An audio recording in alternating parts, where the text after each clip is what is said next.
আজকে রোজা 3টা গেল আলহামদুলিল্লাহ, কিন্তু আমি এখনো পারলাম না আপনাদের সাথে প্রথম রোজার ভিডিওগুলো শেয়ার করতে। তো চলে আসলাম শেয়ার করার জন্য। আসসালামু আলাইকুম everyone, welcome to my another blog. সবাই কেমন আছেন? আশা করি সবাই অনেক ভালো আছেন। তো আমি সেহরির জন্য মাছ ভিজিয়ে রাখি, আর পাশাপাশি হচ্ছে আমি বুটগুলো সকালে ভিজিয়ে রেখেছিলাম, রাতে ভুলে গিয়েছিলাম ভিজানোর জন্য। সকালে ঘুম থেকে উঠে ছোলাগুলো ভিজিয়ে নিলাম। এখন হচ্ছে এগুলো সিদ্ধ করব বিকেলের শেষের দিকে একদম। আর এর আগে হচ্ছে আমি সেহরির রান্না করব।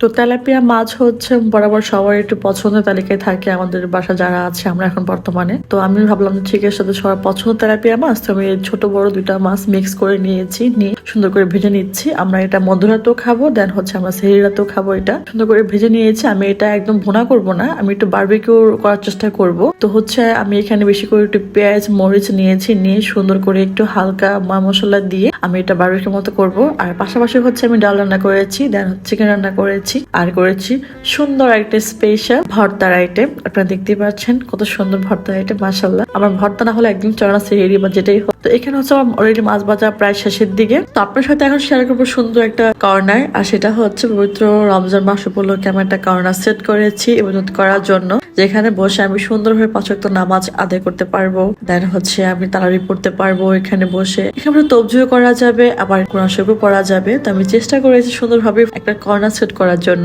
আর যদিও আমার রুমের কালারটা একটু ডিফারেন্ট, যেটা আমার পছন্দ না, বাট কিছু করার নেই, যেহেতু ভাড়ার বাসায় আমি চেষ্টা করেছি যতটুকু সম্ভব সৌন্দর্য ফুটিয়ে ওঠানোর জন্য। তো এই কর্নার সেট করতে আমার যা যা লেগেছে আর কি, যেগুলো আমি ব্যবহার করেছি, ফার্স্টে দেখা যাচ্ছে একটা বোতল, আর এই বোতলে আছে 2টা গোলাপ ফুল, যেটা আমার হাজবেন্ড আমাকে দিয়েছিল 14 ফেব্রুয়ারি উপলক্ষে। আর সেটা শুকিয়ে যাওয়াতে আমি ওখানে ডেকোরেশন করেছি একটা লাইট দিয়ে, আর সাথে কিছু ল্যাম্প ইউজ করেছি আমি, আপনারা দেখতে পাচ্ছেন। আর যেটা দেওয়া আছে আগরবাতি, ওইটা হচ্ছে বাসাটা মশলার জার ছিল, ওটাকে আমি সুন্দর করে পাটের দড়ি দিয়ে আর আয়কা ঘাম দিয়ে সুন্দর করে ডেকোরেশন করে নিয়েছি আর কি, সিম্পলের ভিতরে। আর সেটা আমি চাল দিয়ে দিয়েছি আগরবাতি। যখন আমি নামাজ পড়িয়ে বা এখানে বসে কোরআন তেলাওয়াত করা হয়, তবজি পড়া হয়, খুব সুন্দর একটা স্মেল আসে পাইনাপেলের, খুবই ভালো লাগে আমার কাছে। আর এই হচ্ছে আমার সুন্দর ছোট একটা ডেকোরেশন ইবাদত করার জায়গা। তো এই হচ্ছে আমার ডেকোরেশন, মাশাআল্লাহ আমার কাছে বেশ লেগেছে। আপনাদের কাছে কেমন লেগেছে অবশ্যই আমাকে জানাবেন, কমেন্ট করে অবশ্যই জানাবেন আমাকে কেমন হয়েছে আমার ডেকোরেশনটা। আর আমার ভয়েসটা একটু করবেন, আমার ঠান্ডা লেগেছে তো তাই একটু ভয়েসটা বারবার একটু দেবে যাচ্ছে, ক্লিয়ার হচ্ছে না আর কি।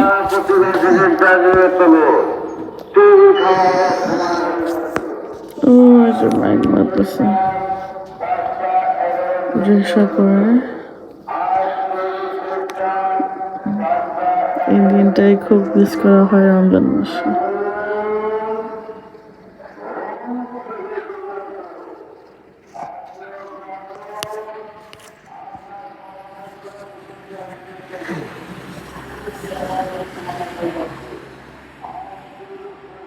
তো অলরেডি হচ্ছে মাইকে ডাকা হচ্ছে সেহরিতে ওঠার জন্য। তো আমরা উঠে গেলাম, উঠে আমরা এখন সেহরি করছি সবাই মিলে। তো মাছ ভুনা করার পর ক্লিপ নেওয়া হয় নাই, খুব তাড়াহুড়ায় ছিলাম। তো অলরেডি কিন্তু মাছ খাওয়া শেষ, দেখতে পাচ্ছেন আপনারা। তো এই তো আমাদের সেহরি খাওয়া আলহামদুলিল্লাহ ডান। আমরা প্রথম রোজার প্রথম সেহরি খেয়েছি আল্লাহর রহমতে। তো এখন হচ্ছে ইফতারের পালা। তো আমি কি ইফতার রেডি করেছি প্রথম রোজায়, আমি কিছু চিকেন আইটেম করেছিলাম। আমি হচ্ছে মোটামুটি চিকেন দিয়ে 3টা আইটেম করি, চিকেন চপ, চিকেন বল, আর দেন হচ্ছে ডিম দিয়ে চিকেন চিজ দিয়ে একটা চপ টাইপের করেছিলাম। আর পাশাপাশি ছিল ছোলা, দেন হচ্ছে বেগুনের বড়া, আলুর চপ, ডালের বড়া, এগুলো ছিল। তো আলহামদুলিল্লাহ আমাদের প্রথম ইফতার খুব সুন্দরভাবে আমরা করি আলহামদুলিল্লাহ। আল্লাহর কাছে লাখ লাখ শুকর আলহামদুলিল্লাহ, আল্লাহ পাক এই রমজান আমাদেরকে রোজা রাখার সুযোগ এবং ইফতার করার সুযোগ দিয়েছেন। সব ভালো থাকবেন, অবশ্যই ভালোবাসে সাপোর্ট করে পাশে থাকবেন। আজকে এই পর্যন্ত, দেখা হবে একটা ভিডিওতে। আল্লাহ হাফেজ, টাটা।